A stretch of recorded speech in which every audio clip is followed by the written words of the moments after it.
एक ऐसा महापुरुष जो समस्त आडंबर के विरुद्ध खड़े हो गए, जो समस्त पाखंड के विरुद्ध खड़े हो गए और डरे नहीं। सोचिए, मुगलों का शासन है, उस वक्त धरा पर आए हैं जब पूरे हिंदुस्तान पर मुगलों का शासन, चारों तरफ मुसलमान, और जहां वो थे वो काशी में पंडितों का भी शासन। इन दो मजबूत कड़ियों में उनका आगमन हुआ है।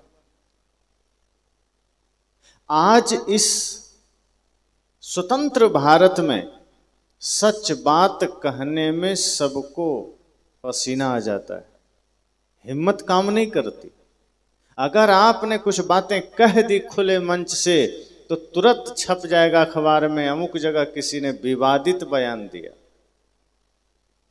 लेकिन सदगुरु कबीर उस वक्त वो हिम्मत, वो सामर्थ्य, वो साहस लेकर इस धरा पर आए कि मुसलमान भी उस समय, वो उनके शासक भी कुछ नहीं कर पाए, पंडित भी कुछ नहीं कर पाए, क्योंकि सदगुरु कबीर निष्पक्ष थे। क्योंकि वो कहते थे ना काहू से दोस्ती ना काहू से बैर। वे कहते थे मुझे किसी से दोस्ती नहीं है, किसी से दुश्मनी नहीं। अगर किसी से दोस्ती होगी तभी तो किसी से दुश्मनी होगी। कोई दोस्त तैयार होगा तो दुश्मन भी तैयार होगा। साहब कहते थे मेरा तो सब अपना है। वे कहते थे सब घट मेरो साइया सुनी सेज न कोय। जितने हैं सब घट मेरा परमात्मा बैठा है, लेकिन उचित बात मैं कहूंगा, पीछे नहीं हटूंगा। तो उस वक्त उन्होंने सत्य कहने में झिझक पैदा उनके भीतर नहीं हुई। उन्होंने कहा सत्य, उन्होंने बोला सत्य, उन्होंने जिया। लेकिन ऐसा नहीं हुआ होगा कि लोगों ने उन्हें धमकियां न दी होगी, लोगों ने उन्हें प्रताड़ित करने की कोशिश न किया होगा। अगर ऐसा ना होता तो साहब ये थोड़े कहते संतो देखत जग बौराना, साच कहो तो मारन धावे झूठे जगपति आना। जरूर सत्य कहने पर लोग मारने दौड़े होंगे, जरूर उन्हें धमकियां दी गई होगी, लेकिन उन्होंने कहा नहीं, तुम चाहे जितनी कोशिश कर लो, जो सत्य है मैं सत्य कहूंगा। अगर सत्य के प्रकाश से तुम्हें कष्ट होता है तो तुम्हें खुद को बदलना है, हम तो नहीं बदलेंगे।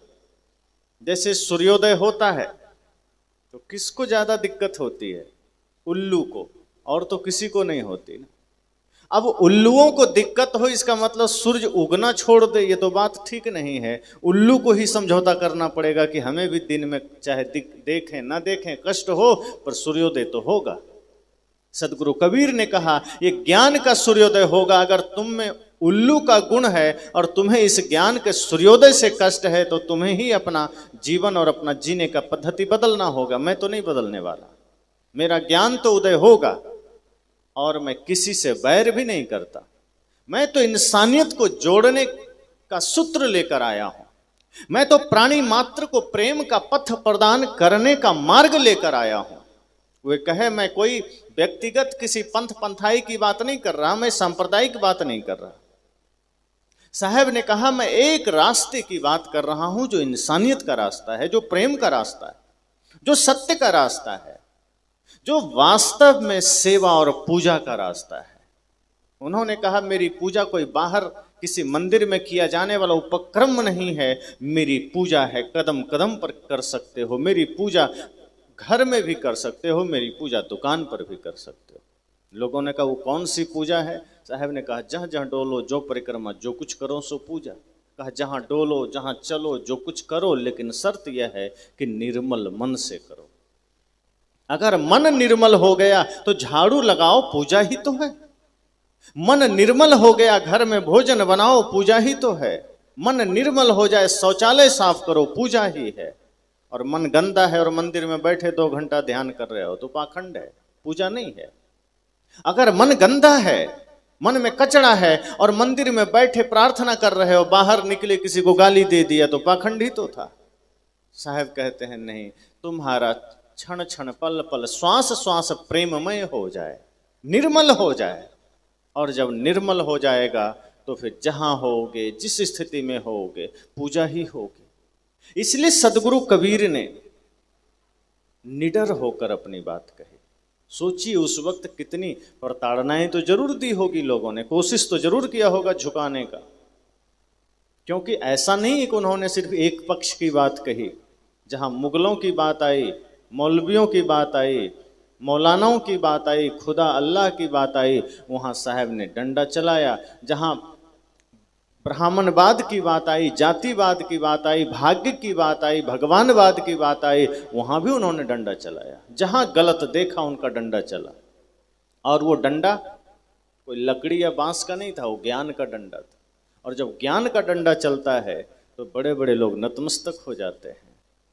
पर आज उतनी हिम्मत लोग नहीं कर पाते जितनी हिम्मत वो उस समय कर गए। आज अगर थोड़ा सा किसी बात पर बोल दिया जाए तो मामला बन जाता है। कितनों मनाबों पांव पड़ी, कितनों मनाबों रोए। हमें लगता है जब सदगुरु कबीर साहब कहते कहते थक गए होंगे, दोनों को, मुसलमानों को भी और तथाकथित कुछ हिंदुओं को भी, कहते कहते थक गए होंगे, उनकी बात किसी ने मानी नहीं होगी, तब उन्होंने कहा कितनों मनाबों पांव पड़ी, कितनों मनाबों रोए। कि मैं कितना भी पांव पड़ के भी मनाया, रो करके भी मनाया, लेकिन ये दोनों नहीं माने तो क्या?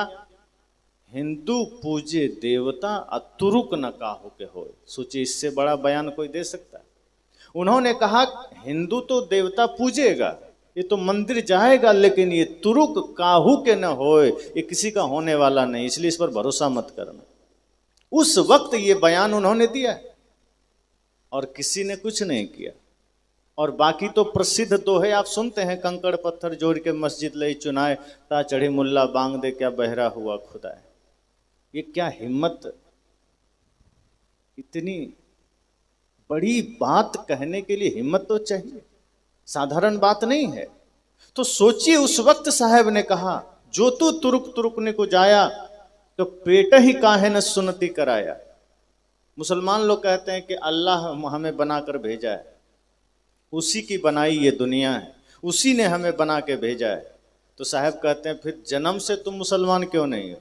जो तुम्हारा सुन्नती होता है, खतना होता है, वो जन्म से ही खुदा ही करके क्यों नहीं भेज दिया? सब कुछ खुदा ने बनाया, सारा काम तुम्हारा खुदा ने किया, और खतना करना भूल गया कि उसके पास औजार नहीं था, कि बाहर ऐसे ही आ गए और तब तुम्हें लोगों ने खतना किया। तो यहां आने के बाद मौलवियों ने तुम्हें मुसलमान बनाया और तुम कहते हो खुदा ने बनाया। तो पंडित लोग खुश हो गए कि वाह, आज तो साहब ने मुसलमानों की खबर ठीक से ले ली। तब घूम गए साहब पीछे, कहा तुम कम हो, पहिर जनेऊ जो ब्राह्मण होना मेहरी क्या पहराया, और वो जन्म की सुदरिन पर से तुम पाड़े क्यों खाया। कहा तुम भी कोई कम नहीं, तुम ये सोचते हो कि सिर्फ जनेऊ पहन लेने से ब्राह्मण हो गया। सत्य, अहिंसा, प्रेम, करुणा से मतलब नहीं है, शुद्ध भोजन से मतलब नहीं है, निर्मल मन से कोई मतलब नहीं, दया, क्षमा, शील, संतोष से मतलब नहीं है। जनेऊ धारण किया ब्राह्मण हो गया। तो तुम्हारी पत्नी तो जनेऊ पहनती नहीं है, तो वो तो सुदृढ़ रह गई, फिर उसके हाथ का तुम खाते क्यों? दोनों सिर झुका लिए, कहा नहीं साहब ठीक कहते। तो सदगुरु कबीर हिम्मत लेकर पैदा हुए थे। वो कहते थे कि मैं सत्य कहूंगा, हालांकि लोग मारने दौड़ते हैं, हालांकि लोग मुझे परेशान करते हैं, लेकिन जो बुराइयां हैं समाज में उसे निकालना पड़ेगा। ऐसा नहीं है कि चलो चल जाएगा, ठीक है। अब कहीं आप जाएं, गंदगी दिखे तो कई लोग होते हैं चला लेते हैं, अरे ठीक है अब एक दिन के लिए आए हैं चला लें, जैसा है उसी में। लेकिन जो व्यवस्थित आदमी होगा नहीं, वो कहेगा क्यों चला ले। अगर कोई पहले से गंदा रखा हुआ है, या कोई आंगन गंदा है, कोई जगह गंदी है, तो चला क्यों लें? हम घंटे भर के लिए भी आए हैं, उसे हम ठीक करेंगे।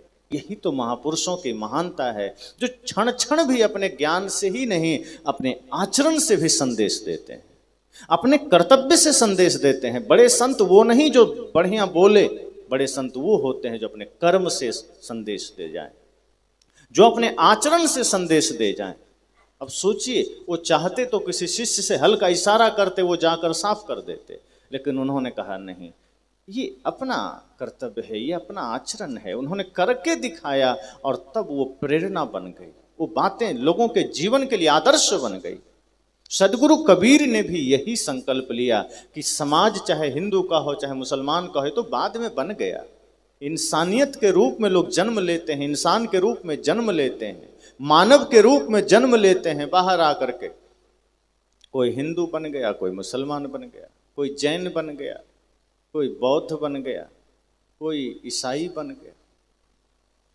है तो सब इंसान ही, एक ही जैसा, अलग अलग जातियों में बंट गया। साहब कहते हैं इसलिए बंट भले गया, लेकिन जहां जहां बुराइयां हैं, जहां जहां त्रुटियां हैं, उसे ठीक करना पड़ेगा। क्योंकि इंसान को जोड़ना है, समाज को जोड़ना है, तोड़ना नहीं है। ये देश को एक सूत्र में बांधना है। आज हमारा देश कई सूत्र में बंट गया, कई विभागों में बंट गया, और इसका पता चुनाव के समय चलता है, जब लोग जातियों में बंट के वोट कराते हैं। उनके लिए राष्ट्र प्रथम नहीं होता है, उनके लिए मानवता प्रथम नहीं होता है, उनके लिए जाति, समाज और दुनिया भर के समीकरण देख के आदमी वोट दे देता है, या तो नोट पर वोट चला जाता है। अपना विवेक से हम ये नहीं देखते कि इस समाज के लिए, राष्ट्र के लिए कौन अच्छा है। हम निजी स्वार्थ में देख करके, अपने व्यक्तिगत स्वार्थ पर हम वोट कराते हैं। किसी ने लालच दिया, हम बटन दबा देते हैं वहां जाकर के।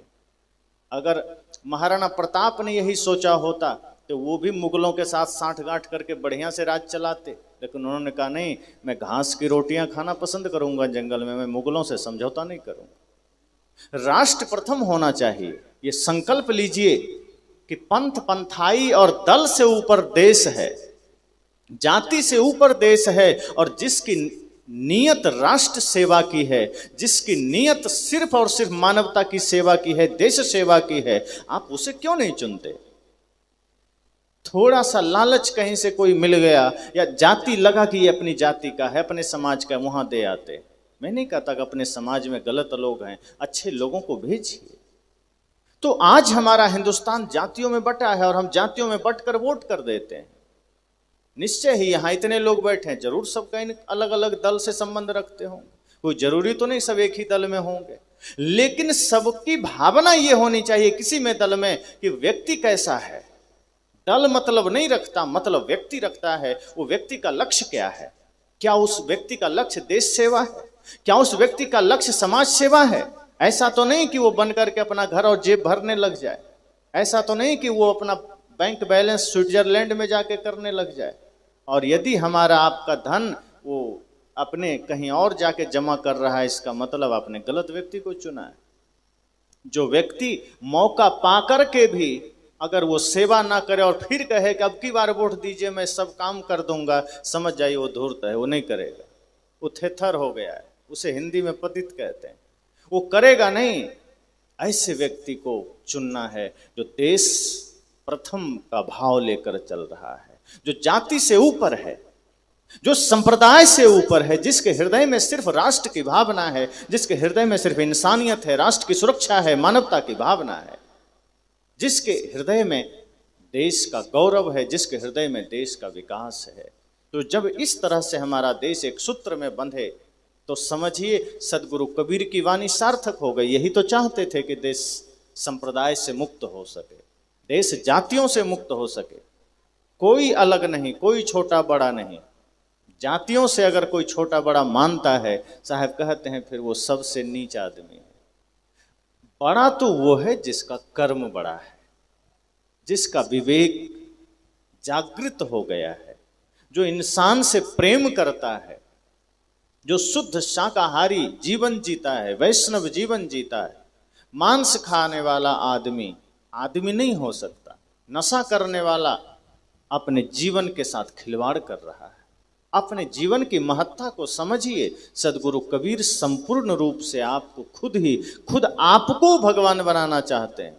वो कहते हैं किसी भगवान की तलाश क्यों करना, तुम में ही सामर्थ्य है और उसके कुछ गुण हैं।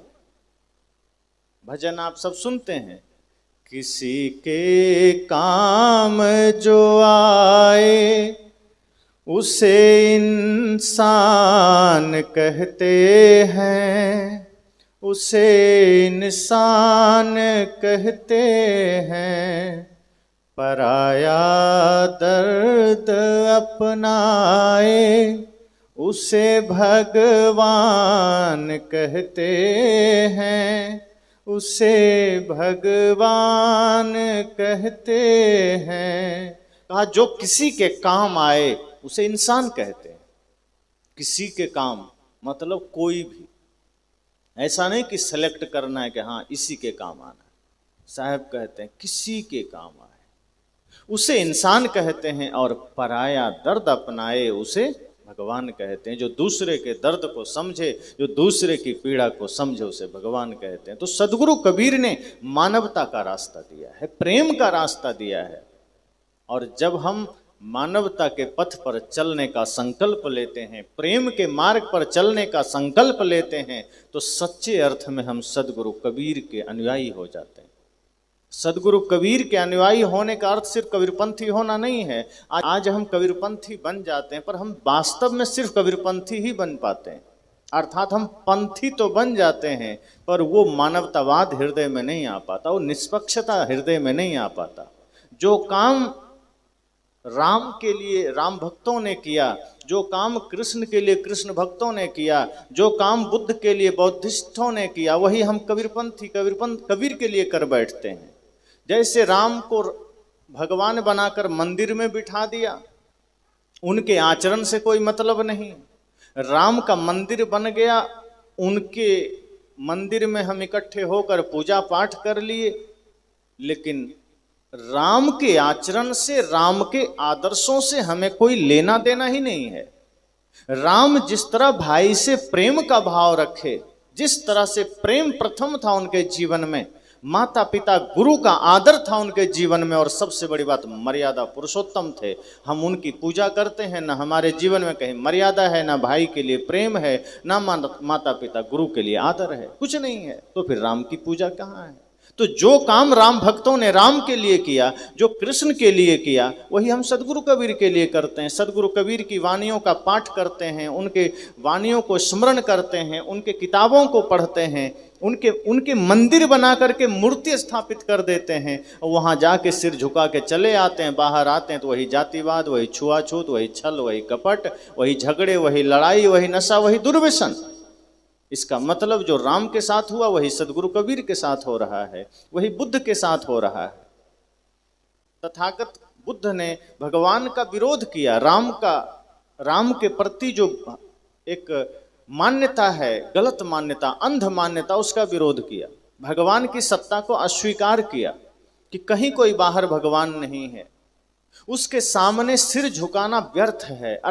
सत्य तो ये है और अच्छा तो ये हो कि सभी प्राणियों के साथ प्रेम का व्यवहार करिए, विनम्रता से रहिए, सभी व्यक्ति के साथ सिर झुकाइए, यही सबसे बड़ी पूजा है। लेकिन आज मैं देखता हूँ यहाँ श्रावस्ती में भी, जहाँ जहाँ बौद्ध मठ या उनके स्मारक हैं, जहाँ उनकी निशानियाँ, मंदिर हैं, सबसे बड़ा जो बोध गया में महाबोधि मंदिर है, जब मैं वहाँ गया मैं देखा कि ये पाखंड तो यहाँ भी हो रहा है, थोड़ा भी अंतर नहीं है।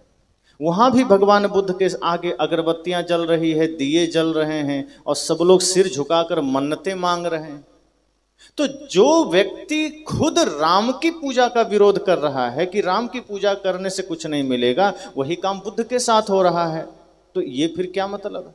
और जो बौद्धिस्ट साधुओं को मैंने देखा, कोई गुटखा खा रहा है, भर मुंह गुटखा है, कोई तंबाकू खा रहा है, कोई बीड़ी पी रहा है, और कितने तो मांस खा रहा है। मैंने कहा ये बुद्ध की शिक्षा का और उनके ज्ञान का सबसे बड़ा अनादर और अपमान है, ये गलत है। सदगुरु कबीर के ज्ञान का सम्मान करिए, बुद्ध के ज्ञान का सम्मान करिए, उनके आचरण आदर्श का सम्मान करिए। उनके नाम पर ये आडंबर फैलाना, कबीर के नाम पर ये भ्रम फैलाना, बुद्ध के नाम पर ये भ्रम फैलाना, ये नासमझी है और ये इंसानियत को गलत संदेश देना है। भगवान बुद्ध के नाम पर इतना ज्यादा आडंबर, इतना ज्यादा पाप ये भर गया, इसलिए ऐसे लोगों से सावधान रहने की जरूरत है। वो आचरण क्या देंगे दूसरों को, क्या आदर्श देंगे, क्या शिक्षा देंगे, जिनका आचरण खुद भ्रष्ट हो गया हो।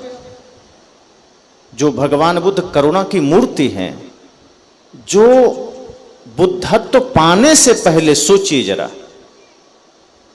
देवदत्त और सिद्धार्थ में प्रतियोगिता हो रही थी। हंस को तीर मारा, देवदत्त ने जैसे ही मारा वो हंस घायल होकर गिर गया। उसके बाद लोगों ने कहा सिद्धार्थ तुम भी मारो। तीर लगे हुए अवस्था में हंस को देखा उन्होंने, उनका हृदय पिघल गया, उनको पीड़ा हुई जैसे वो बाण उनके सीने में लगा हो। उन्होंने कहा मैं प्रतियोगिता हार गया समझो, लेकिन मैं बाण नहीं चला सकता, क्योंकि अपनी जीत के चक्कर में मैं किसी असहाय जीव पर बाण चला दूं। हमारे हाथ में थोड़ी खरोंच लग जाए तो आदमी बाप बाप करने लग जाता है, और वो एक मूक प्राणी के ऊपर इतना भयानक प्रहार। सोचिए, जो तथागत अपने बुद्धत्व से पहले अपने गृहस्थ जीवन में ही, जब वो सिद्धार्थ थे कुछ पता नहीं था, इतनी करुणा इतना प्रेम उनके भीतर है, इतनी अहिंसा उनके भीतर है कि एक हंस के शरीर में लगे हुए बाण की पीड़ा को नहीं सह पाए। और आज उनके नाम पर लोग मांस खा रहे हैं। तो मांस क्या पेड़ में फलता है? सोचिए जरा कि जमीन में निकलता है आलू की तरह। किसी न किसी जीव की हत्या से ही तो आता है। किसी जीव की हत्या के बिना मांस नहीं आ सकता। और अगर कोई बुद्ध के अनुयायी खा रहे हैं, आप लोग की बात नहीं है, जो बौद्धिस्ट साधु चोला पहने हैं वो मांस खा रहे हैं, तो सोचिए वो बुद्ध के विपरीत जा रहे हैं कि नहीं। बुद्ध मतलब ज्ञान होता है, दर्शन है। परम ज्ञान को उपलब्ध हुआ पुरुष तथागत गौतम बुद्ध, आज उनके नाम पर इतना भयंकर आडंबर, इतना भयंकर पाखंड, और यही पाखंड सदगुरु कबीर के नाम पर भी चलता है। हालांकि सदगुरु कबीर के मानने वाले लोग मांस नहीं खाते, ये बहुत बड़ी बात है। वो चाहे अमेरिका में हो, चाहे कनाडा में हो, चाहे ऑस्ट्रेलिया में हो, एक यही अच्छी बात सदगुरु कबीर की परंपरा में है कि लोग मांस नहीं खाते, लेकिन आडंबर तो करते हैं। जो सदगुरु कबीर ने कहा, जो उन्होंने बताया, जो रास्ता उन्होंने दिया, उस पर हम भी नहीं चल पाते। उन्होंने जिन जिन चीजों का विरोध किया हम वो करते चले जाते हैं। उस वक्त सदगुरु कबीर ने सत्य का मार्ग दिखाया, उन्होंने प्रेम का मार्ग दिखाया, उन्होंने अहिंसा का मार्ग दिखाया, और कहा किसी भी महापुरुष को मानो लेकिन उनके आदर्शों को मानो। चित्र बना करके, मूर्ति बना करके मंदिर बना दो, ताला मार के रख दो, जब मन आया पूजा करो, बाद में जाके बाहर नंगा नाच करो। कहा ये तो बिल्कुल अलग हो गया। मंदिर में कुछ और, बाहर कुछ और, घर में कुछ और, सत्संग में कुछ और, बाजार में कुछ और। कितने रूप। गंगा में गए गंगा दास, मथुरा में मथुरा दास, जमुना में जमुना दास। कहा हर जगह एक ही रहो, अपना रंग मत बदलो गिरगिट की तरह, कि कहीं घर में है तो सब कुछ चल रहा है, सत्संग में गए तो बढ़िया सफेद पहन के चले गए कि हम भी धार्मिक। का ये धार्मिकता बाहर से नहीं चाहिए, भीतर से चाहिए। बाहर साधारण कपड़े पहनो, कोई बात नहीं, पर भीतर मन सफेद होना चाहिए। बाहर कपड़े सफेद हो गए, मन काला है। मन मैला तन उजरा, बगुला कपटी अंग। साहब ने कहा तासो तो कौआ भला, जो तन मन एक ही रंग। सदगुरु कबीर का एक एक प्रहार हथौड़े का प्रहार है। वो कहते हैं मन मैला है और तन उजरा है। वे कहते हैं जैसे बगुला होता है ना, तो बगुला और हंस में आप ज्यादा फर्क नहीं कर पाएंगे, लगेगा दोनों एक ही है। लेकिन पता कब चलता है? आप कभी गेहूं बोइएगा, बगुला आ जाता है सिंचाई के समय, और वो खेतों में एक टांग पर खड़ा हो जाता है। अब कोई देखेगा तो अचानक लगेगा कि ये तो बुद्ध से भी आगे निकल गया ध्यान में, एकदम अकेला एक टांग पर खड़ा है। लेकिन कहीं आगे मछली नजर आ गई, फटाक से चोंच फाड़ के मुंह में ले लेता है। तो उसका ध्यान मछली पकड़ने के लिए था, उस कोई बुद्धत्व के लिए नहीं था, शांति के लिए नहीं था। बिल्ली को आप देखिए, जब चूहा को पकड़ना होता है तो एकदम दोनों पांव पर दब करके ऐसा निशाना लगा के बैठती है जैसे कितना आनंद में है, शांति से है। लेकिन उसकी वो खामोशी, उसकी वो शांति बिल्ली को, चूहे को पकड़ने के लिए होती है। साहब कहते हैं मन मैला।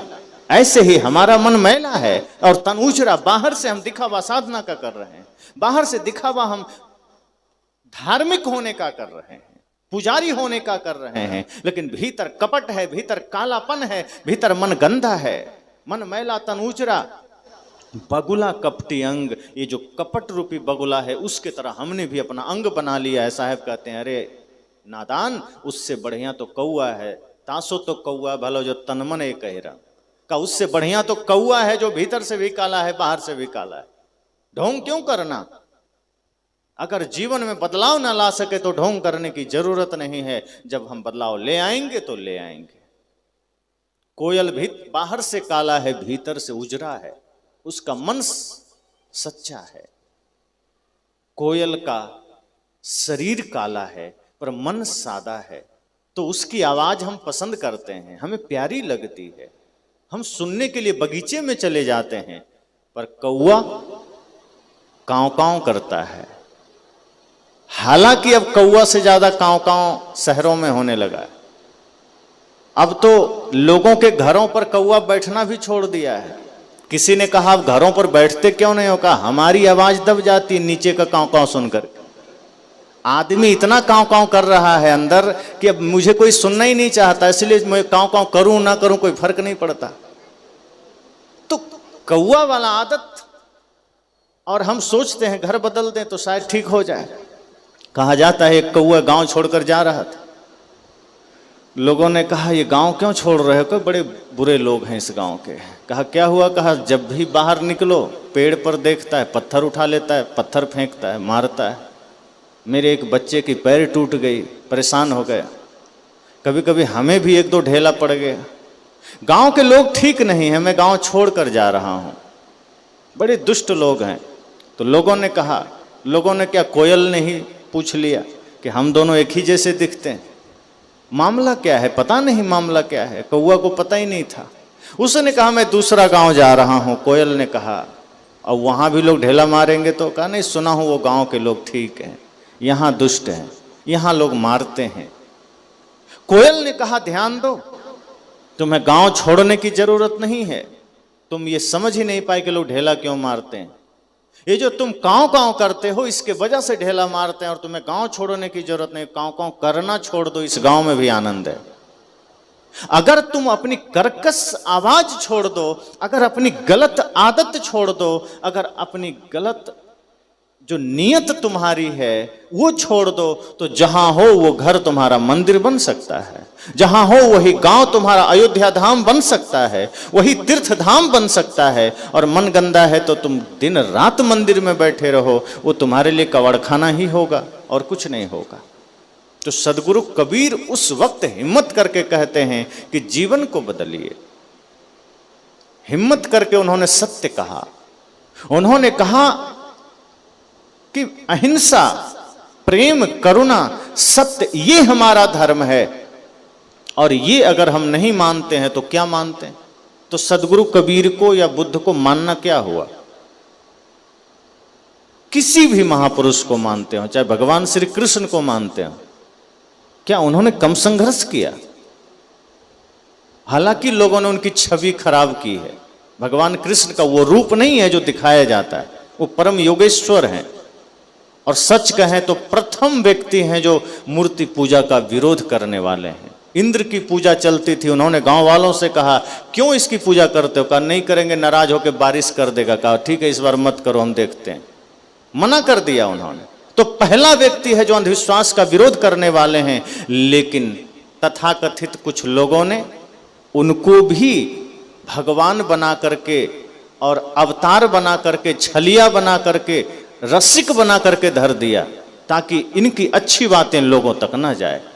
लेकिन ध्यान दीजिए, भगवान कृष्ण परम योगी हैं, उनका ज्ञान अद्भुत है। जब हम सदगुरु कबीर को याद करते हैं तो भगवान श्री कृष्ण को भी याद करना चाहिए। उनका ज्ञान साधारण नहीं है, उनकी छवि बस खराब की गई है।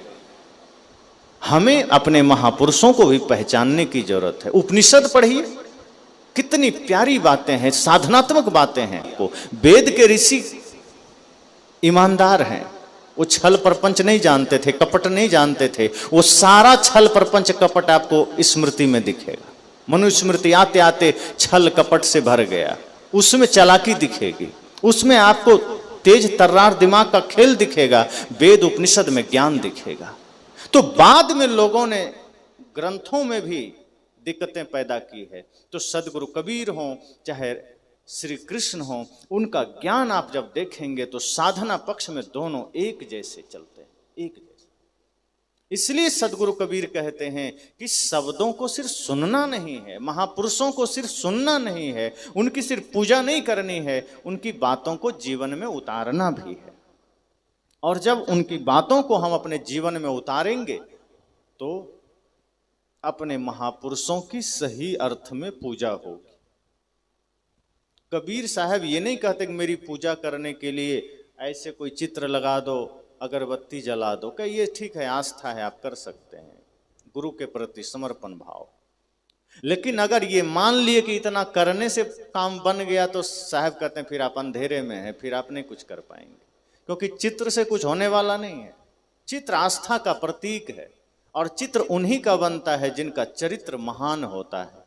इसलिए जिस चित्र के पीछे चरित्र है हमें उस चरित्र की पूजा करनी है। चित्र तो प्रतीक है, उसका सम्मान करना है। जितने भी महापुरुष हैं उनके चित्र जरूर लगने चाहिए ताकि हम उन चित्रों को देखकर उनके चरित्र को जान सकें, उनके चरित्र को जीवन में उतार सकें। और हम यही नहीं कर पाते, चित्र लगा लेते हैं, चरित्र से कोई लेना देना नहीं होता।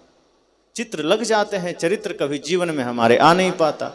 तो सदगुरु कबीर कहते हैं महापुरुषों का सम्मान क्या है। अगर आप सदगुरु कबीर की जय जयकार करना चाहते हैं तो एक ही काम करिए, अपने जीवन की जय जयकार कर लीजिए। जैसे एक पिता को कोई पुत्र कुछ गिफ्ट देना चाहे, कोई उपहार देना चाहे, तो एक ही काम करे, वो सफल हो जाए। अगर पुत्र सफल हो गया तो पिता समझता है मुझे गिफ्ट मिल गया। कुछ वो पैसे ला कर दे दे और चोरी के रास्ते पर जाए, हिंसा के रास्ते पर जाए, तो पिता दुखी रहेगा। भले ही गिफ्ट पालेगा लेकिन वो खुश नहीं हो सकता। पिता अपने पुत्र के सदाचरण से खुश होता है, पिता अपने पुत्र के सही मार्ग पर चलने से खुश होता है। और हम सोचते हैं कि हम कुछ चढ़ा देंगे तो भगवान खुश हो जाएंगे, सदगुरु कबीर की भक्ति हम बढ़िया से कर लेंगे। सदगुरु कबीर की भक्ति यही है कि हम उनके बताए रास्ते पर चलें। सोचिए कितनी बड़ी बात उन्होंने उस समय कही। बीजक जैसा ग्रंथ साधारण नहीं है। अपने को ऐसा बनाइए, जो युवा हैं उनको अपने आप में ऐसा सामर्थ्य जागृत करना चाहिए कि आपके होते हुए कोई बहन बेटी माँ को डर के न चलना पड़े। निश्चिंत होकर के एकदम पूर्ण भाव से चलें, उनको भयभीत ना होना पड़े रास्ते में चलते हुए। अपने ही समाज में, अपने ही लोगों के बीच में अगर उनके मन में कोई भय पैदा हो रहा है, अपनी असुरक्षा का ख्याल आ रहा है, तो समझ जाइए कि वो इंसानों के बीच नहीं, वो राक्षसों के बीच हैं। और वो राक्षस कोई दूसरा नहीं, अपने ही लोग बने बैठे हैं। अपने आप को वो इंसान के रूप में स्थापित करिए, वो वीरता अपने भीतर लाइए। वीरता से लड़ाई में मत लाना। हम लड़ाई में तो बड़े वीर बन जाते हैं, रावण का भी बाप बन जाते हैं। लेकिन जहां सुरक्षा की बात आए, जहां समाज की रक्षा की बात आए, जहां माँ बहनों के सुरक्षा की बात आए, वहां हम मेढक बन जाते हैं, वहां हम ही राक्षस बन जाते हैं। संत कहते हैं वहां अपने सामर्थ्य को जगाइए। आपके होते हुए कोई असुरक्षित महसूस न करे। आप समाज के सुरक्षा गार्ड बनिए, आप परिवार का, राष्ट्र का सुरक्षा गार्ड बनिए। तो सदगुरु कबीर यही सामर्थ्य तो जगाना चाहते हैं। अगर हम जगा लिए, अगर हम सच्चे अर्थ में इंसान बन गए, जो वो कहते हैं, जो उनका ज्ञान है, जो उनका विचार है, तो अगर हम इतना कर लिए तो हम कबीर के अनुयायी हो गए। हम सच्चे अर्थ में फिर कबीरपंथी हो गए।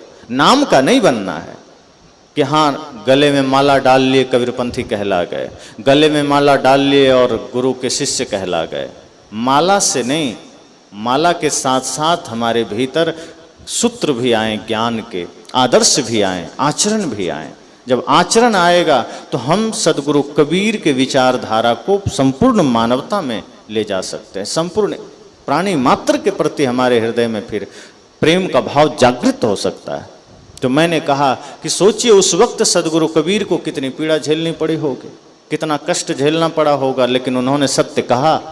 और उन्होंने सिर्फ डंडे ही नहीं चलाए ज्ञान के, प्रेम की भी बातें उन्होंने कही, समता की भी बातें कही, दया की भी बातें कही, मन को निश्चल निर्मल बनाने की भी बातें कही। जहां समाज में बुराइयां थी, जहां देखा उन्होंने कि लोग एक दूसरे को नीच समझ रहे हैं, कोई किसी को छोटा कोई बड़ा समझ रहा है, कोई जाति के आधार पर लोगों से भेद कर रहा है तो उन्होंने पहले वो काम किया, पहले जातिवाद पर प्रहार किया, भगवानवाद पर प्रहार किया। उन्होंने देखा होगा कि कोई आदमी हाथ जोड़कर बैठा है, कुछ करता नहीं है, कहता है भगवान की कृपा होगी तो हो जाएगा। कई लोगों से आप कहिए सत्संग में चलोगे, तो आदमी क्या कहता है, हाँ मन तो था लेकिन अब देखिए भगवान की इच्छा होगी तो जाएंगे। अब वही आदमी उस समय तंबाकू खा रहा है, पूछिए इच्छा है भगवान की कि तुम्हारी? तंबाकू किसकी इच्छा से खा रहे हो? तब कहता है ये तो अपने मन से। तो मतलब सत्संग में जाने के लिए भगवान की इच्छा चाहिए और शराब की दुकान पर जाने के लिए अपनी इच्छा। तो सारे गलत काम तुम अपनी इच्छा से कर रहे हो और अच्छे काम करने में भगवान की इच्छा चाहिए। सारे पाप अपनी इच्छा से कर रहे हो और यदि सब कुछ भगवान की इच्छा से होता है तो फिर सारे अत्याचार तुम भगवान की इच्छा से कर रहे हो। और अगर भगवान की इच्छा से कोई पाप कर रहा है फिर वो भगवान हो ही नहीं सकता, फिर वो शैतान होगा। जो भगवान होगा उसकी इच्छा से अगर बुरे काम की बात आ रही, इसका मतलब भगवान नहीं हो सकता। और जो भगवान होगा उसकी इच्छा से फिर धर्म के काम होंगे। तो आदमी कह देता है कि क्या करें, मन तो था लेकिन भगवान की इच्छा, भगवान की माया, सब ही नचावत राम गोसाई। ये बात सबको जुबान पर है कि सबको राम नचा रहे हैं, उनकी इच्छा के बिना पत्ता भी नहीं हिलता। साहब कहते हैं यहीं पर हमारी बुद्धि काम करना छोड़ देती है, हम तुरंत सब बात भगवान पर टाल देते हैं। आदमी चोरी करता है, छल करता है, दूसरे का धन लूटता है, व्यभिचार करता है, नशा करता है, सब काम करता है, तब तो फिर कोई दोषी ही नहीं है। सबका दोष फिर भगवान को जाना चाहिए। फिर किसी को जेल में बंद होने की क्या जरूरत है, क्योंकि आदमी तो कुछ किया नहीं, सबको तो भगवान ने नचाया है। क्योंकि एक चोर चोरी करने गया तो उसका क्या दोष है, वो तो राम की इच्छा से गया है। कहते हैं ना राम की इच्छा के बिना पत्ता नहीं हिलता।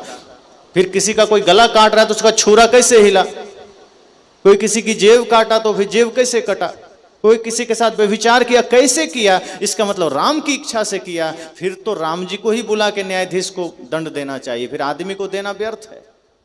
सत्य तो यह है कि आदमी अपने मन का मालिक है और पाप का पुण्य का जिम्मेदार स्वयं है, कोई राम उसका जिम्मेदार नहीं है। वही राम स्वयं कहते हैं काहुन को सुख दुख करदाता, निजकृत कर्म भोग सुनु भ्राता। वही कहते हैं कि ये सुख दुख देने वाला कोई नहीं है, कोई जिम्मेदार नहीं है, अपने ही निजकृत कर्मों से हम सुख दुख पाते हैं। इसलिए हमें सजग होना है, जागृत होना है। हम हाथ जोड़कर बैठ जाते हैं कि राम की इच्छा होगी।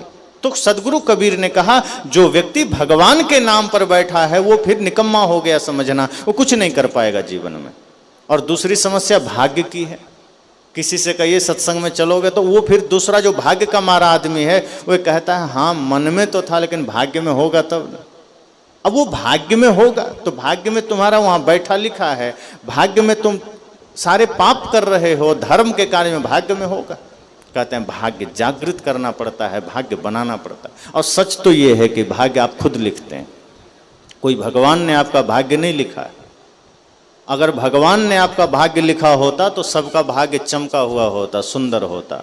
किसी के भाग्य में गलतियां नहीं होती, पाप नहीं होते, दरिद्रता नहीं होती। अगर भगवान के हाथों सबकी नियति लिखी गई होती, भगवान के हाथों भाग्य लिखा गया होता तो सबका एक समान होता। एक फैक्ट्री में अगर एक क्वालिटी का साबुन बनते, मान लीजिए कोई भी आप साबुन यूज करते हैं, अगर वो आप कहीं से भी लीजिए सबका क्वालिटी वजन एक जैसा होगा। आप कोई भी जगह से लीजिए सब जगह एक जैसा। तो अगर एक भगवान के द्वारा ही सबका भाग्य लिखा गया होता तो इस धरती पर जितने इंसान हैं सबका भाग्य एक जैसा होता, अलग होता ही नहीं। लेकिन भाग्य हम खुद लिखते हैं। तो किसी ने कहा कि हम अगर खुद लिखते हैं तो हम इतना गलत क्यों लिख दिए और हमें खुद पता क्यों नहीं हमने लिखा। संत कहते हैं क्योंकि आप इतनी बेहोशी में लिखते हैं कि आपको खुद पता ही नहीं कि आप लिख क्या रहे हैं, क्योंकि हम लिख बेहोशी में रहे हैं। अब बेहोशी में लिखने का मतलब है कि बेहोश हैं तभी तो गाली गलौज करते हैं, होश में हो तो किसी को गाली देंगे। बेहोश हैं तभी तो नशा करते हैं, बेहोश हैं तभी तो झूठ बोलते हैं, बेहोश हैं तभी तो छल करते हैं, बेहोश हैं तभी नफरत घृणा ईर्ष्या करते हैं। और सच तो यह है कि हमारे द्वारा किया गया ये फालतू के कर्म ही हमारा भाग्य बनता है। और हमने सारे कर्म बेहोशी में किए हैं तो बेहोशी में किया गया कर्म ही हमारा भाग्य बन गया और अब वही सामने आता है, कोई भगवान थोड़े दिया है। तो आदमी भाग्य के भरोसे सत्संग में नहीं जाता, भगवान के भरोसे सत्संग में नहीं जाता। साहब ने कहा भाग्यवाद छोड़ दो, भगवानवाद छोड़ दो, तो क्या पकड़े? साहब ने कहा पुरुषार्थवाद पकड़ो, पुरुषार्थ करो। इस जीवन में, इस वक्त वर्तमान में कर्म करो, पुरुषार्थ करो, सब कुछ कर सकते हो। ये मनुष्य शरीर कर्म की भूमिका है, यहां आप सब कुछ कर सकते हैं। कर्म का लिखा हुआ भी मिट सकता है, किए गए पाप फल भी मिट सकता है, और ये इसी मनुष्य शरीर में हो सकता है। सांप से छुंदर में चले गए तो कुछ नहीं होगा, कुत्ता बिल्ली गाय गधा बैल में चले गए तो कुछ नहीं होगा, वहां सिर्फ फल भोगना है, समझना, वहां सिर्फ फल मिलेगा। जो कुछ भी आप कर सकते हैं इसी मनुष्य शरीर में कर सकते हैं। यहां अंगुलीमाल भी अपने कर्मों को मिटा करके, अपने पाप के फल को मिटा करके साधु बन गया। यही मनुष्य शरीर है भूमिका। यहां रत्नाकर जैसे दुर्धर्ष अत्याचारी भी अपने कर्म फल को मिटा करके सन्यासी बन गया, वाल्मीकि जैसे ऋषि बन गए। संत कहते हैं यही जीवन कर्म की भूमिका है। आप अपने भाग्य अगर गलत लिख चुके हैं तो उसे सही भी कर सकते हो, अगर आपके भाग्य में कुछ पाप आ गया है उसे भी ठीक कर सकते हो। क्यों? क्योंकि ये कर्म भूमिका है मनुष्य देह। ये मुक्ति पथ पर ले जाने के लिए मिला है, ये भक्ति के मार्ग में चलने के लिए मिला है, ये खेलने खाने के लिए नहीं मिला। ये मनुष्य जीवन मिला ही है भक्ति करने के लिए। अगर अब की चूके तो पता नहीं फिर कब मिलेगा मौका, कोई नहीं जानता। इसलिए ये मत सोचना कि ये जीवन हमें बस हंसने खेलने खाने के लिए मिला है। हंसी तो है नहीं, खेलना खाना रह गया, और खेल भी नहीं रहा। अब रिश्तों में खिलवाड़ शुरू हो गया, मित्रता में खिलवाड़ शुरू हो गया, माता पिता के साथ खिलवाड़ शुरू हो गया। साहब ने कहा ये भाग्यवाद भगवानवाद को छोड़ दो, पुरुषार्थवाद। और पुरुषार्थ अर्थात वह कर्म, वह अर्थ जो श्रेष्ठ है। पुरुषार्थ करो, मेहनत करो, कर्म करो, और जब पुरुषार्थ करेंगे तब परमार्थ भी होगा, तब धर्म भी होगा, तब सेवा भी होगी, तब जगत कल्याण भी होगा। और यही भाव लेकर हम सबको चलना है। सदगुरु कबीर ने यही भाव जागृत किया।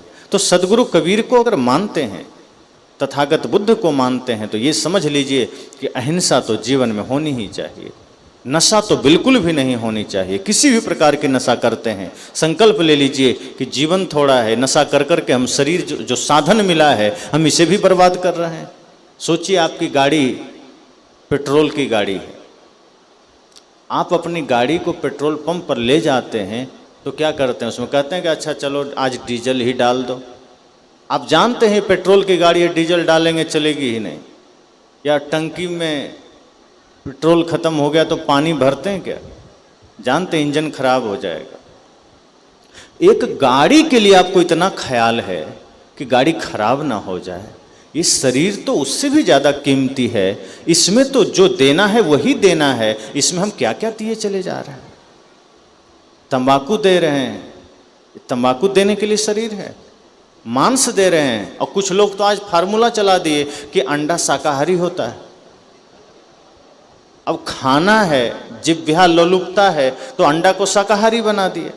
अरे भाई, जिस अंडा से बच्चे का जन्म हो रहा है, शिशु, उसमें से प्राणी का जन्म हो रहा है, जिसमें रज-बीर्ज है, रक्त है, वो शाकाहारी कैसे हो जाएगा? शाकाहारी वो चीजें हैं जो प्रकृति से मिलती है, अर्थात जड़ से मिलती है, जो पौधों से मिलती है, वो शाकाहारी है, जो स्वाभाविक मिलती है, और मांस खाने की योग्य चीजें नहीं है। मैं कहा करता हूं कि पहले राक्षस होते थे तो उसकी पहचान क्या थी? मदिरा पीता था, मांस खाता था, व्यभिचार करता था, धर्म का विरोध करता था, इंसानों को मारता था, इसलिए उसे राक्षस कहा गया। आज वही कर्म जो जो कर रहा है वही राक्षस है, दूसरा कौन? और अगर हम वही कर्म नहीं छोड़े तो हम राक्षस ही रह जाएंगे। इसलिए आज इंसान बनना है तो मांस, मछली, मदिरा, दारू, ताड़ी, शराब, यहां तक कि चाय भी छोड़ दीजिए। चाय में भी निकोटिन नाम का जहर होता है। मैं चर्चा किया करता हूं, हालांकि इसमें से हमें लगता है 100% लोग तो नहीं, 99% चाय पीते होंगे। एक बचा देता हूं, हो सकता है कोई एक आध ना पीते हो तो झूठ हो जाएगी मेरी बात। हाँ देखिए, एक सज्जन नहीं पीते। कौन कौन चाय नहीं पीते हैं? कितने लोग हैं? चलिए 3-4 लोग हैं, इसलिए मैं 99 ठीक ही कहा। तो चाय नहीं पीते हैं, बहुत अच्छी बात है, क्योंकि अपना जो भारतवर्ष है ये चाय के अनुकूल ही नहीं है। लेकिन भारत में चाय जहर का कारण बन रहा है। और अंग्रेज आए तो चाय लेकर आए। सबसे चालाकी अंग्रेजों ने क्या किया, हमारे भारत वो आए तो हमारे यहाँ की जड़ी बूटी औषधियाँ सब ले गए और वो अपने यहाँ का कचरा यहाँ दे गए। इसलिए आज आदमी बाजार भी जाता है तो बहुत कम लोग होंगे जो गन्ने के जूस पीने के लिए निकलते होंगे, या बेल का शरबत पीते होंगे, या कोई पपीता शेक या चीकू शेक पीते होंगे, काढ़ा पीते होंगे। अधिकांश लोग निकलते हैं चलो कुछ ठंडा हो जाए, Coca Cola, Thums Up, Pepsi, Mirinda. अब वो पहुंच जाएंगे कुछ ठंडा हो जाए, उनको लगता है वाह हम कितने अच्छे लोग हैं, आधुनिक लोग हैं, हम कोका कोला पी रहे हैं। और कोई गन्ने का जूस पी रहा है तो वो उसको देखकर ऐसे हंसते हैं जैसे वो कितना बड़ा अपराध कर रहा है, जबकि वो नासमझ है जो कोका कोला पी रहा है। अगर कोई पीते हैं छोड़ दीजिए, वो टॉयलेट क्लीनर है और कुछ नहीं है, एसिड है वो। आप उससे शौचालय साफ करिए, बढ़िया साफ होगा, हार्पिक लाने की जरूरत नहीं है। अब आप उसे पेट में डाल रहे हैं, नुकसान करेगा, वो हमारे लिए जरूरत ही नहीं है। और अब दूसरी बात हम क्या कर रहे हैं, हम देशद्रोह भी कर रहे हैं। वो विदेशी कंपनियां हमारे यहाँ टॉयलेट क्लीनर बेच रही है, हम उसको पैसा भेज रहे हैं। और जो अपना बेचारा गरीब लोग गन्ना का जूस बेच रहा है, जो शरबत बेच रहा है, ठेला पर दिन रात मेहनत करके वहाँ गया है, बेच रहा है दिन भर धूप में, हम उससे ले लें, क्या दिक्कत है। मौसम्बी का जूस पीजिए, गन्ने का जूस पीजिए, शरीर भी स्वस्थ रहेगा, मन भी स्वस्थ रहेगा। लेकिन हम उससे नहीं लेते हैं, हम वहाँ चले जाते हैं। इसलिए हमारा किसान आज भी गरीब है। ये कोका कोला, पेप्सी और शराब बेचने वाला देखिए बिल्डिंगें खड़ा कर लेता है, दूध बेचने वाला डिब्बा में लेके घर घर बेचता है, तब भी गरीब है। ये शराब बेचने वाला किसी कोने में जंगल में दुकान खोल देता, अमीर बन जाता है। दूध 60 रुपये लीटर हो गया तो आदमी कहता है बड़ा महंगा हो गया, नहीं पी सकते। और शराब 500 रुपये लीटर भी हो जाएगा, 1000 रुपये, तो आदमी पीने चला जाता है।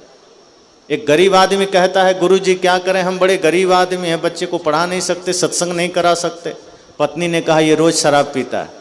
मैंने कहा रोज शराब पीते हो तो गरीबी कहाँ चली गई, शराब पीने में तुम गरीब नहीं हो, लेकिन बच्चे को पढ़ाने में गरीबी सामने आ गई, सत्संग करने में गरीबी सामने आ गई, दूध पीने में गरीबी सामने आ गई। जो चीजें आपके जीवन को दिशा दे सकती है, आपको आदर्शवान बना सकती है, वो चीजें लेने में आप गरीब हो गए। तो हम सब ये कोशिश नहीं करते हैं। मैंने कहा कि जीवन में संकल्प लीजिए कि नशा दुर्व्यसन नहीं करना है, चाय उसमें आता है, ये भी नशा है। और ये मत सोचिए किसी के घर जाएंगे चाय पीने कहेगा तो क्या होगा, मत पीजिए, दोबारा जाइएगा वो पिलाएंगे ही नहीं। आप कहिए हमको पानी पिला दीजिए, हमको चाय के जगह में काढ़ा बना के दे दीजिए, शरबत दे दीजिए, चाय मत दीजिए। चाय से सबसे बड़ी समस्या क्या होती है, आपका पाचन तंत्र बिगड़ रहा है। और आज हमारे भारतवर्ष में लगभग लोग पेट का रोगी है। मैं चाय छोड़ने की सलाह क्यों दे रहा हूं, क्योंकि आपका लाखों रुपया स्वास्थ्य पर जा रहा है और उसका मूल कारण चाय है। आप पेट के मरीज बन रहे हैं। निकोटिन नाम का जहर है जो आपके ब्लड को डैमेज कर रहा है, और चाय आपके पेट में कब्ज पैदा कर रहा है। और आयुर्वेद कहता है अगर पेट में कब्ज पैदा हो जाए तो लगभग 103 प्रकार की बीमारी उतर आती। इसमें से असमय में बाल सफेद होना, चर्म रोग का होना, ब्लड प्रेशर होना, शुगर का होना, अन्य तमाम प्रकार की बीमारियां, जोड़ों में दर्द होना, घुटन, मांसपेशियों में खिंचाव होना, आँखों की रोशनी जाना, तमाम प्रकार की बीमारियां पैदा होती है। फिर हम डॉक्टर का चक्कर लगाते, फिर हर व्यक्ति का घर छोटा सा मेडिकल हॉल बन जाता है। फिर आप छोटी छोटी दवाइयाँ रखते, सुबह उठते हैं दवाइयों से शुरुआत होती, रात सोते सोते दवाइयों से अंत होती। बहुत सारा पैसा आपका फिर स्वास्थ्य में चला जाता है। चाय में तो पैसा गया ही, साथ साथ स्वास्थ्य भी गया। इसी को कहते हैं खरीद के बीमारी लेना। कहीं बीमारी बिक रही हो और कोई आदमी कहे हमको भी दे दो 2-4 बीमारी, ठीक नहीं लगता, स्वस्थ ठीक नहीं लगते, थोड़ा खरीद लेते हैं। यही हुआ, चाय पीना मतलब बीमारी खरीदना, कोका कोला पीना मतलब बीमारी खरीदना। ये पिज्ज़ा, बर्गर, चाउमीन जो भी लोग खाते हैं सावधान हो जाइए, मोमोज खाने वाले, ये सब स्ट्रीट फूड है। ये जहर और आपके शरीर में कैंसर के अलावा कुछ नहीं ला सकता। ये सब बहुत गंदा चीज़ें हैं। आप खाना है घर में शुद्ध ताज़ा रोटी बना के खाइए, इससे शुद्ध कुछ भी नहीं है। बाजार जाइए, फल फ्रूट खाइए, जूस पीजिए, शरबत पीजिए। तो मैंने कहा कि सदगुरु कबीर कहते हैं जीवन को नशा मुक्त करिए, तो ये सब नशा में ही आता है, दुर्व्यसन में ही आता है। और ये अंडा कोई शाकाहारी नहीं है। सोचने वाला भी मांसाहारी हो जाता है जो कहता है शाकाहारी। सोचिए, इतना घटिया चीज है। तो कोई भी चीज जिसमें हिंसा हो, जो जिसमें रक्त समाया हो, वो चीजें खाने की नहीं होती है। खाने के लिए इतनी चीजें प्रकृति में मौजूद है, दूध, दही, घी, मक्खन, मलाई, चावल, आटा, गेहूं, दाल, फल, फ्रूट, क्या कमी है? खाइए भरपेट। लेकिन आदमी मांसाहार के पीछे भाग रहा है। कई लोग कहते हैं मांस में बड़ा प्रोटीन छिपा है, इसलिए खाते हैं। तो हमारा जितने लोग शाकाहारी हैं वो लोग तो कोई मांस नहीं खाते, तो क्या सब लोग में प्रोटीन की कमी हो गई क्या? हम लोगों में प्रोटीन की कमी है क्या? हम लोग कोई नशा, कोई दुर्व्यसन कुछ भी नहीं करते, कहाँ कोई प्रोटीन की कमी है? भगवान कृष्ण को ही ले लीजिए, मक्खन खाने वाला, दूध दही खाने वाला, और कंस था भैंसा खाने वाला। अब सोचिए, वो भगवान कृष्ण बचपन में ही पटक पटक के कंस का पूरा पाठ पुर्जा अलग कर दिए, मक्खन खा खा करके। तो किनके शरीर में ज्यादा पावर है? हनुमान जी को देखिए, हनुमान जी शुद्ध शाकाहारी वैष्णव बाल ब्रह्मचारी हैं, कुछ नहीं खाते हैं फालतू चीजें। और शरीर में बल कितना है? अतुलित बल धामा। बड़े बड़े राक्षस जो भैंसा मुर्गा खाने वाला, आदमी तक को चबा जाने वाला, एक मुक्का में सब कहाँ फेंका जाए कोई ठिकाना नहीं। तो ये उनके आदर्श हैं। इसका मतलब ये नहीं कि हम कल्पनाओं में जिए, लेकिन हम अपने महापुरुषों को जानें कि उनका जीवन शुद्ध शाकाहारी वैष्णव है। तो सदगुरु कबीर कहते हैं नशा से दूर रहिए, खान पान सही रखिए। अगर सच्चे अर्थ में आप अपने अपने महापुरुषों को मानते हैं तो सबसे पहले मांसाहार का त्याग, नशा का त्याग, दुर्व्यसन का त्याग, उसके बाद जो सूक्ष्म विकार हैं वो है नफरत। किसी से नफरत है उसका त्याग करिए, किसी से घृणा है उसका त्याग करिए। अगर आप सदगुरु कबीर की वाणी को जीवन में उतार पाते हैं तो समझिए कि आप भी स्वयं तत्वमसि, जो वेद के ऋषियों ने कहा। जब किसी ने कहा आप कौन है, तो वेद ने कहा अहं ब्रह्मास्मि, मैं ही ब्रह्म हूं।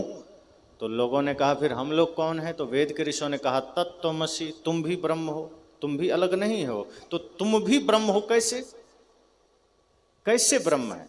तो ब्रह्म तभी है जब छल कपट घृणा नफरत द्वेष मन से निकल जाए, सबके प्रति प्रेम का भाव हो, सबके प्रति समता का भाव हो, आपका जीवन पूर्ण शुद्ध शाकाहारी वैष्णव हो। तो सदगुरु भी कहते हैं कि आप सभी भगवान हैं, कोई दूसरा नहीं है। इसलिए मैंने कहा कि सदगुरु कबीर बड़े निडर होकर के, निर्भीक होकर के अपनी बातें उस वक्त कहे थे। डरे किसी से नहीं, सारी बातें उन्होंने कही।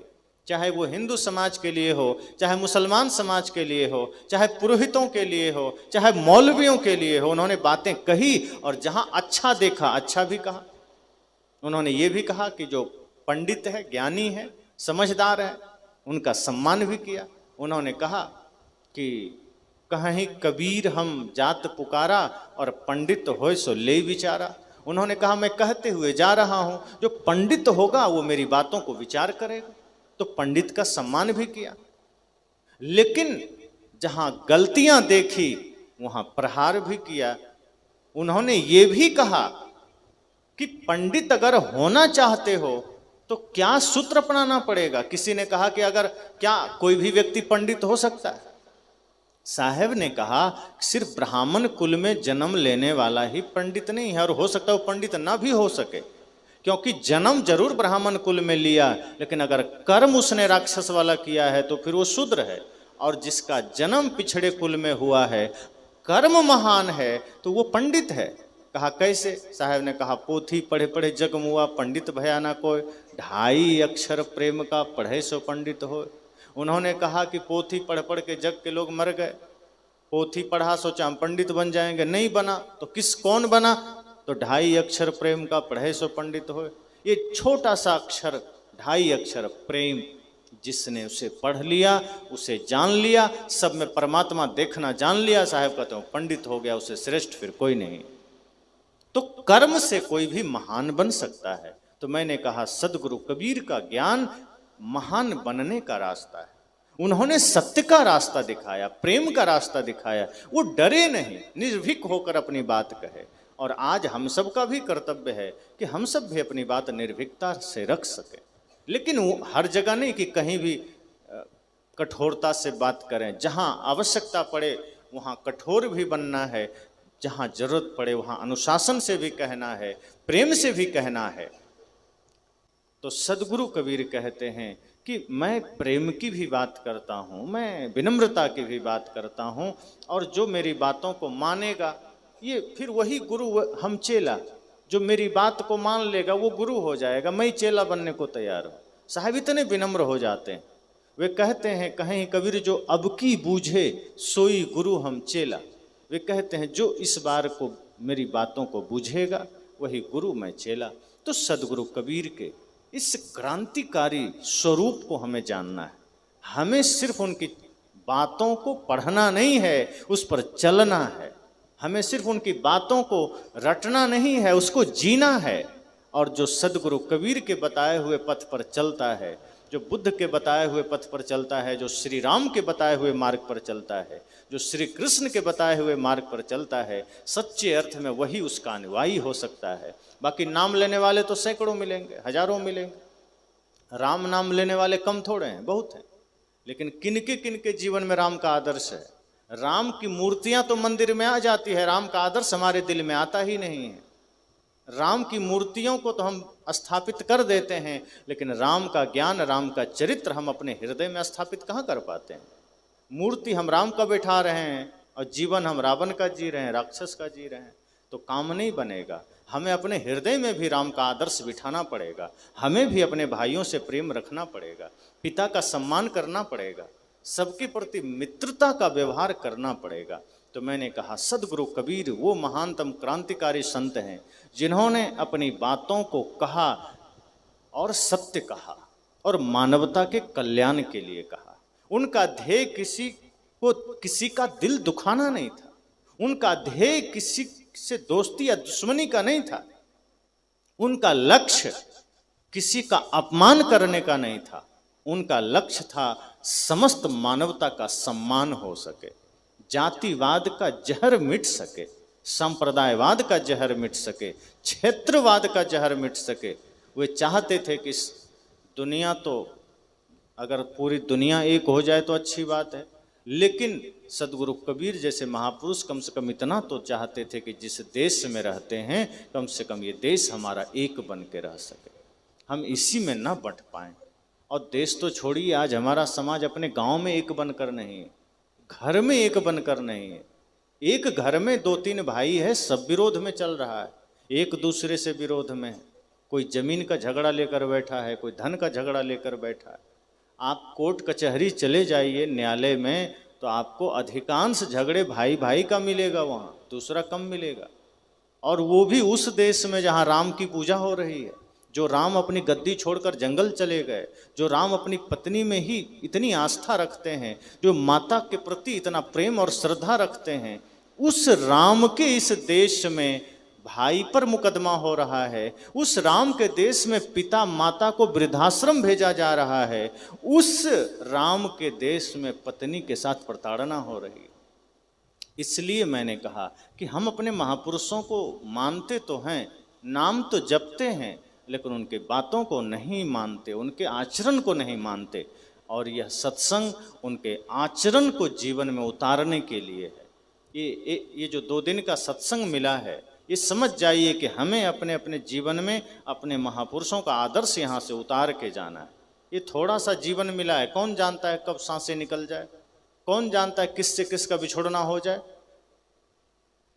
जिस धरती पर हर चीज की गारंटी है, वहाँ आपके और हमारे शरीर की कोई गारंटी नहीं।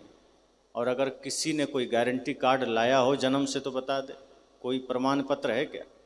मोबाइल से लेकर साउंड बॉक्स और मकान पंखा सब का वारंटी मिल जाता है, पर जो इन चीज़ों को बनाने वाला इंसान है उसी की कोई गारंटी नहीं। आपकी बनाई हुई चीज़ों की वारंटी आपने तय कर दी, पर स्वयं के शरीर की कोई गारंटी नहीं है। कब छूट जाए कोई नहीं जानता। तो जो शरीर कभी भी साथ छोड़ सकता है, उस शरीर से पाप करने से अच्छा है पुण्य की कमाई करो। क्या पता कब मृत्यु आ जाए, और आएगा तो क्या मौका देगा। मृत्यु जब आ जाएगी तो आप कितना भी हाथ जोड़ेंगे कि अब तक तो हमने जीवन को लगा दिया संसार में, थोड़ा मौका दे दो, भजन कर लें। मौत कहेगी थोड़ा भी मौका नहीं मिलेगा, अब नहीं मिलेगा। तो जो मिला है मौका उसे व्यर्थ मत गंवाइए, जो समय मिला है व्यर्थ मत गंवाइए, गुरु भक्ति में मन को लगाइए। इस धरती पर अगर कहीं से आपको ज्ञान और सूत्र मिलेगा, सदगुरु संत से मिलेगा, गुरु से मिलेगा, तो गुरु से जुड़िए, गुरु से ज्ञान लीजिए और गुरु के बताए हुए रास्ते पर चलिए। आपका घर भी स्वर्ग बनेगा, जीवन भी स्वर्ग बनेगा, आपका समाज भी आदर्श बनेगा। तो ऐसे महानतम संत सम्राट सदगुरु कबीर साहब के विचारों को हम सबको जीवन में उतारना है, उनके आदर्शों को हम सबके जीवन में हमें उतारना है, क्योंकि वो सत्य कहते हैं, वो कभी डरते नहीं हैं, सत्य कहने से नहीं डरते। जब वो हमारे लिए इतना करते हैं तो उनकी उन बातों को हमें उतारने में क्या दिक्कत है। तो ऐसे महान संत सम्राट सदगुरु कबीर साहब की बातों को, उनके आदर्शों को हम सब अपने अपने जीवन में उतार सकें, अपने अपने जीवन में हम आचरण से जोड़ सकें, तभी हम एक सच्चे अर्थ में इंसान कहला सकते हैं, मानव कहला सकते हैं। वरना क्या होगा, मानुष केरी खोलरी ओढ़े फिरत हैं बैल। साहब कहते हैं अगर हम सच्चा ज्ञान जीवन में नहीं उतारे, मानवता नहीं उतारे, तो ठीक ऐसा ही जैसे मानुष केरी खोलरी, खोल तो मनुष्य का होगा, लेकिन कोई बैल को पहना दिया जाए तो भीतर से तो बैल ही होगा। तो अगर हमने मनुष्य का खोल तो ओढ़ा, लेकिन कर्म हमारा नहीं बदला, तो हम भीतर से राक्षस ही बने रहेंगे। और हमें इंसान बनकर जीना है, इंसान बनकर ही जाना भी है। तो इसी मंगल कामना के साथ आज के इस सत्र में वाणी को विराम देता हूँ।